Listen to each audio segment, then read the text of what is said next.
Assalamualaikum warahmatullahi wabarakatuh. Bertemu lagi dengan pelajaran biologi di kelas 11 IPA.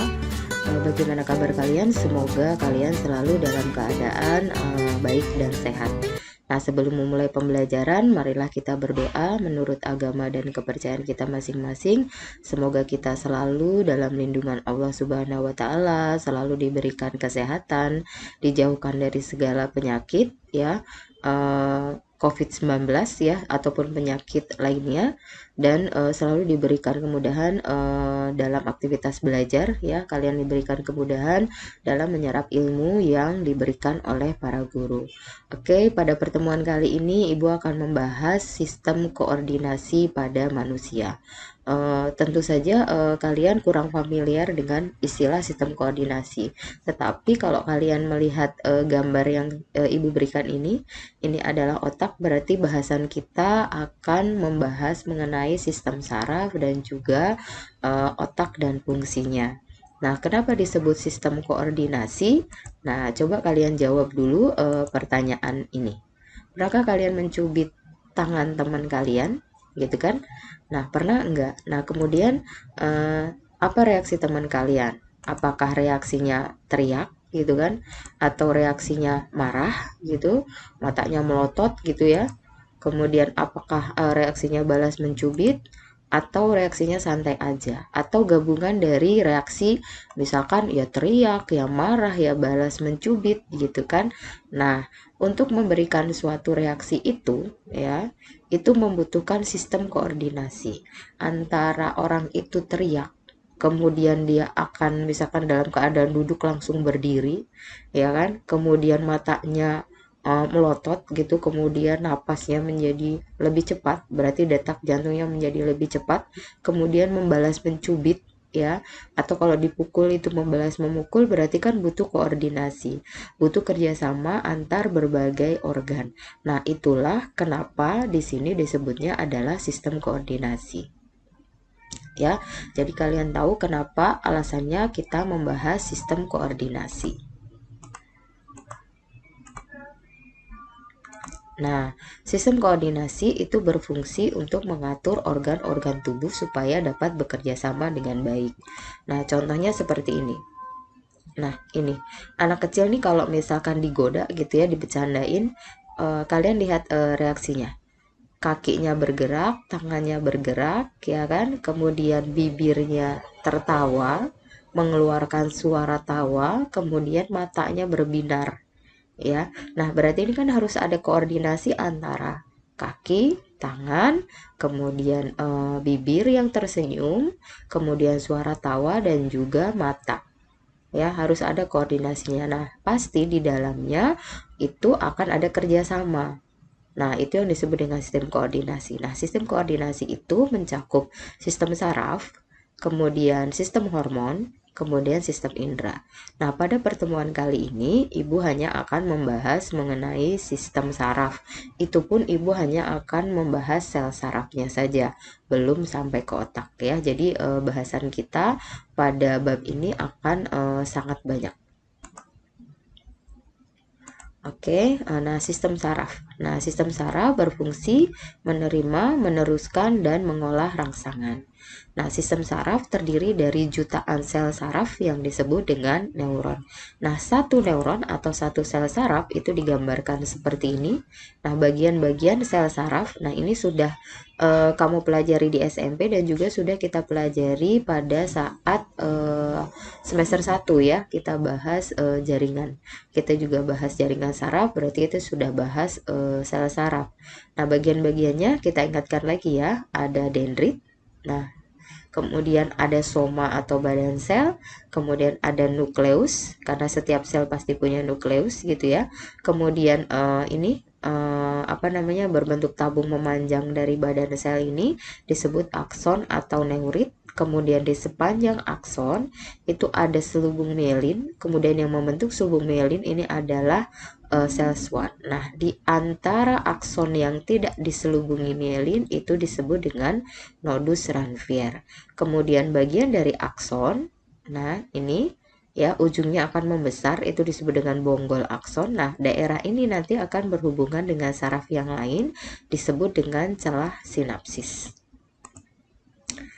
Oke, kemudian rangsangan itu ya akan diterima dari dendrit, kemudian berjalan ke badan sel, kemudian berjalan ke akson, kemudian berjalan ke ujung akson atau bonggol akson, kemudian akan diteruskan ke saraf lain melalui celah sinap.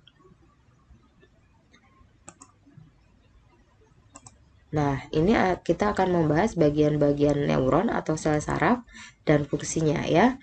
Tadi sudah dikatakan bahwa dendrit itu fungsinya adalah menerima impuls atau rangsangan dari reseptor atau dari panca indera dan meneruskannya ke badan sel. Kemudian badan sel itu menerima rangsangan dari dendrit dan meneruskannya ke akson. Nah, akson atau neuroid menerima rangsangan dari badan sel dan diteruskan ke saraf yang lain melalui sinapsis. Nah, nodus Ranvier dan selubung myelin itu satu paket ya, karena tadi akson ada yang tidak diselubungi, itu namanya nodus Ranvier, yang diselubungi itu adalah selubung myelin. Nah, fungsinya adalah untuk mempercepat jalannya impuls atau rangsangan, yang kedua fungsinya sebagai pelindung, yang ketiga fungsinya sebagai isolator atau pembatas antara neuron satu dengan neuron yang lain. Kemudian sel Schwann tadi fungsinya adalah untuk menghasilkan selubung myelin yang berupa protein.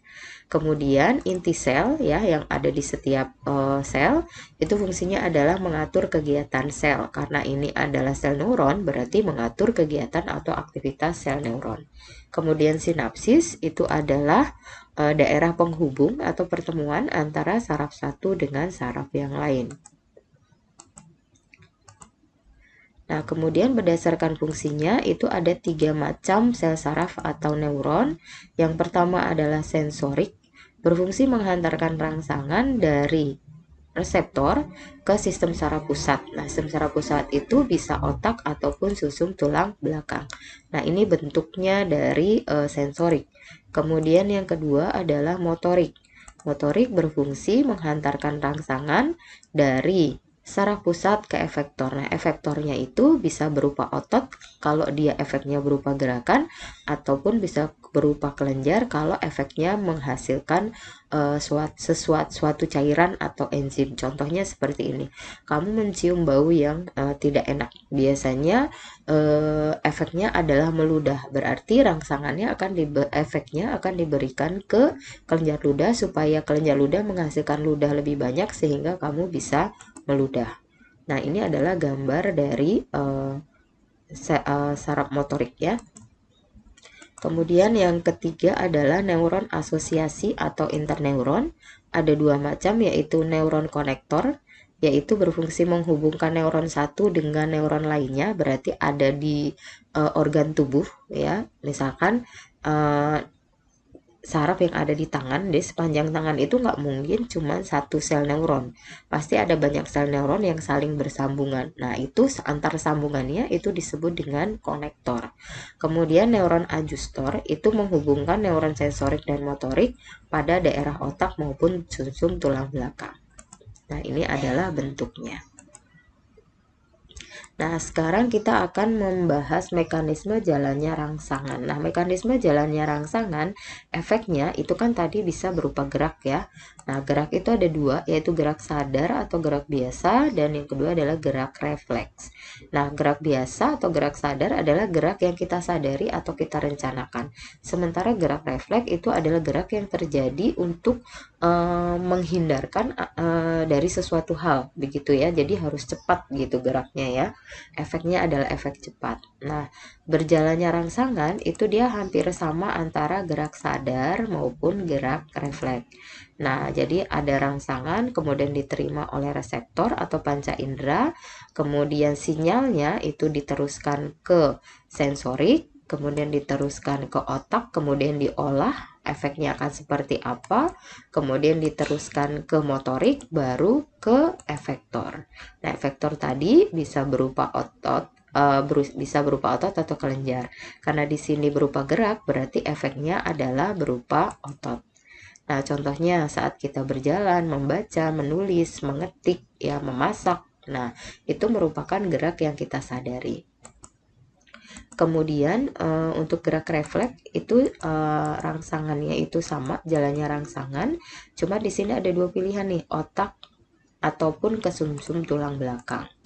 Nah, kalau pada saat kamu SMP, gerak refleks itu kan pusatnya diajarinya selalu sumsum tulang belakang ya.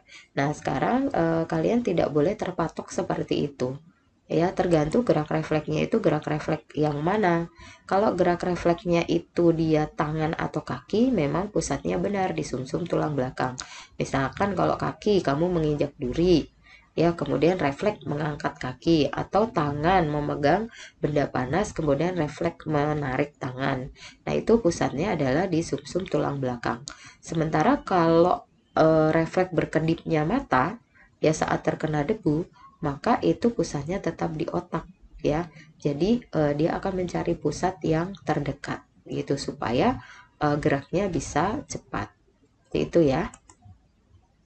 Oke, sekarang kita akan membahas mekanisme penghantaran impuls yang ada di dalam saraf.